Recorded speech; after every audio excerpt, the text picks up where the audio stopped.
ہے کہ آپ لوگ خیریت سے ہوں گے۔ آج کا جو ہمارا سبق ہے پرندے اور کیڑوں کے نام عربی میں کیا ہیں اس کے بارے میں ہے۔ اسماء الطیور والحشرات، اسماء الطیور والحشرات، پرندے اور کیڑوں کے نام کے بارے میں یہ سبق ہے، اسماء الطیور والحشرات۔ تو ہم شروع کرتے ہیں۔ سب سے پہلا جو لفظ ہے وہ چیونٹی، جس کو ہم کیڑی بھی بولتے ہیں، پنجابی میں والے کہتے ہیں کیڑیاں بہت زیادہ آ گئی ہیں، چیونٹیاں، عربی میں اس کو کہتے ہیں نمل، نمل، نملہ، نملہ، عربی میں کہتے ہیں نمل۔ اللہ نے قرآن میں ایک سورت پوری اتاری ہے، سورۃ النمل۔ قرآن پاک میں ذکر ہے حتیٰ اذا اتوا علی واد النمل قالت نملۃ یا ایھا النمل ادخلوا مساکنکم لا یحطمنکم سلیمان وہم لا یشعرون۔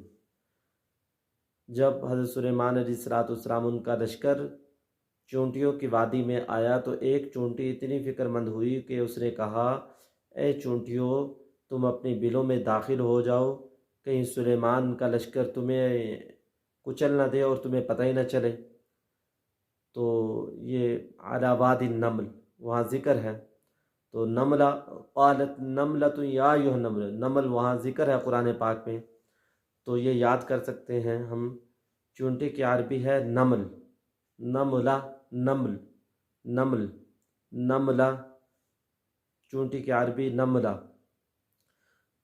چمگادڑ، چمگادڑ کی عربی ہے، چمگادڑ کی عربی ہے خفاش، خفاش، خا فا الف شین، خفاش، خفاش۔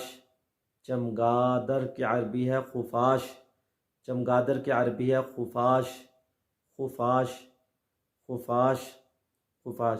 شتر مرغ کی عربی ہے نعامہ، جو ایک حلال جانور ہے، کھایا بھی جاتا ہے، بہت طاقتور جانور ہوتا ہے۔ شتر مرغ کی عربی ہے نعامہ، نعامہ، نعامہ، جو اونٹ کی طرح ہوتا ہے، گردن اونٹ کی طرح ہوتی ہے اور ٹانگیں مرغ کی طرح ہوتی ہیں اس کی۔ شتر مرغ، شتر مرغ کی عربی ہے نعامہ، نعامہ، نعامہ، نعامہ۔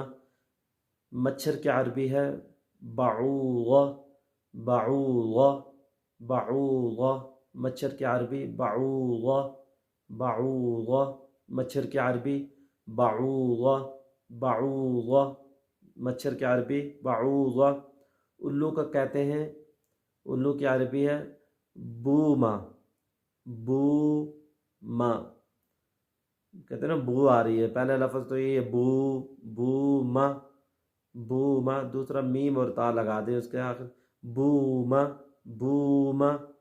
تتلی کی عربی ہے فراشہ، فرش ہے نا، جیسے ہم کہتے ہیں فرش، فرش سے فراشہ، فراشہ۔ تتلی کی عربی اس طرح یاد کر سکتے ہیں فراشہ، فراشہ، فراشہ، فراشہ۔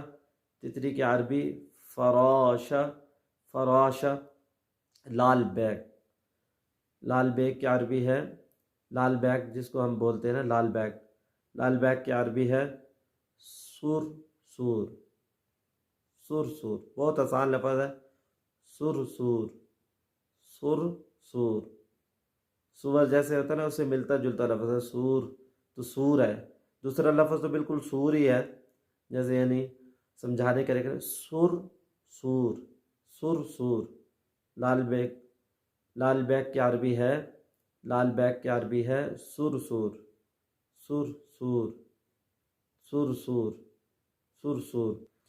کوا، کوے کی عربی ہے غراب، غراب، غراب، غراب۔ کوے کی عربی ہے غراب، قرآن پاک میں اس کا ذکر ہے، سورہ مائدہ میں آپ دیکھ سکتے ہیں۔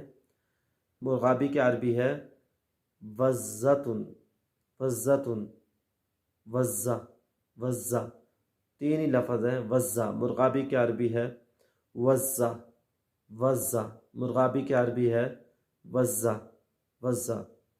کوئل، جو بہت خوبصورت آواز اس کی ہوتی ہے، وق واق، وق واق، وق واو قاف واو الف واو قاف واو الف قاف وق واق واق، وہ تو لفظ اور طرح بنے گا، تو واق یعنی اس کا آخر والے لفظ وق واق وق واق وق واق وق واق وق واق۔ کبوتر کی حربی ہے Hamama Hamama Hamama Hamama Hamama. کبوتر کی عربی ہے حمامہ حمامہ۔ طوطا گھروں میں پالا جاتا ہے تو اس کی عربی ہے ببغا ببغا ببغا ببغا ببغا ببغا۔ طوطے کی عربی ببغا۔ امید ہے کہ یہ سبق آپ لوگوں کو سمجھ آیا ہوگا۔ اگر آپ لوگوں کو یہ سمجھ آیا ہے اور اچھا لگا ہے تو اس کو شیئر کر دیں، اور اللہ تعالیٰ سے دعا بھی کریں اللہ ہمارے لیے آسانی کر دے۔ رب زدنی علما، اے اللہ ہمارے علم میں اضافہ کر دے، اللہ ہمارے لیے آسان کر دے۔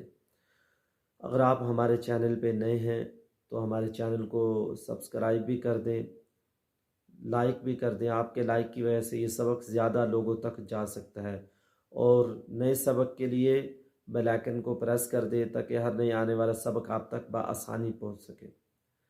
اور آخری بات یہ ہے، سارے نبیوں کے سردار حضرت محمد صلی اللہ علیہ وسلم نے ساری زندگی اپنی ذات کا بدلہ کسی سے نہیں لیا، کسی سے نہیں لیا، سب کو معاف کر کے سب کو اپنے ساتھ جوڑا ہے۔ سارے لوگ آپ کی تعریف کرتے تھے، دشمن بھی آپ کو اچھا سمجھتے تھے، آپ کی تعریف کرتے تھے۔ اللہ کے نبی صلی اللہ علیہ وسلم نے فرمایا من یحرم الرفق یحرم الخیر، جو نرمی سے محروم وہ ساری خیروں سے محروم۔ جو چیز انسان نرمی سے حاصل کر سکتا ہے، اللہ کے نبی صلی اللہ علیہ وسلم نے فرمایا وہ سختی سے حاصل نہیں کر سکتا۔ اس لیے ہم نرمی اپنے اندر پیدا کریں، اپنے بچوں کو، اپنے گھر والوں کو، اپنے دوستوں کو بھی نرمی کا کہیں اور سکھائیں۔ اس سے انشاءاللہ دنیا میں امن پیدا ہوگا۔ السلام علیکم ورحمۃ اللہ وبرکاتہ۔ جو بہت